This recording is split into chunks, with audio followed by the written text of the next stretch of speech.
a T-Rex, survival of reflex. We known to go harder than pain. Haha, people, what's going on? BPhife here, back at you with another video, and welcome to In the Paint, where you, the viewer, can influence my next show, and I'll give you credit for it. So let's get started. We're talking about the Action Cam. My personal rating for the Action Cam is 8.5. Now, this is one of my alternates. This is one of my favorite alternate camera angles. And we're going to talk about why. Okay, again, these are all my opinions on what I feel makes this a good camera or not. Okay, the pros to this are, I love the camera height and zoom. I love that. I love the feel that you're part of the action, no pun intended, but yes, that's why it's the Action Cam, and it definitely works like they say it does, okay, or at least like it's titled. Users can see the arena, the crowd. That's huge, man. I love that. You feel like you're balling on the court there. You're in the paint. No pun intended. I got them all day.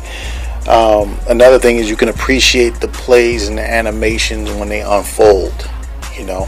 So I definitely like that. Now, some of the cons to this is running plays and the play art. It's a little more difficult to see because of the depth perception.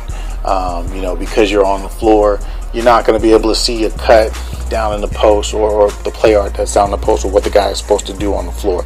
So it is going to be a little bit more difficult. You might have to, adjust the camera based on, your preference and, to accommodate both. But definitely running plays is difficult. So I wouldn't use it in competition purposes. Okay. There's no auto flip. That's one of the big things for me. If there was auto flip, I'd probably be using it as my go-to. But unfortunately, it doesn't have auto flip between the offense and defense. So a lot of times you're going to get those blind spots. As you can see in the video, you're going to get those blind spots where, your back, you can't see. All right. Another thing is there's limited camera options. Okay. Very limited camera options. So you can't adjust a lot of the things. It's just a few options only. And this is not supported online. Like I mentioned before, it's not something you probably would use in competition, and I can see why they wouldn't support it online. Although it would be nice to have that option. If you want to go ahead and take that risk, you should be able to take that risk. 2K shouldn't make that choice for you. Okay? Especially if it's already in the game. It's not like they're creating something new. But anyway, let's move on to the 3 questions. Okay, does this enhance my player experience? I say yes, it does, because of the pros that I have. Okay, is this a very difficult, or how easy is this to use camera angle? It's a difficult one to use because you have to get used to the depth perception.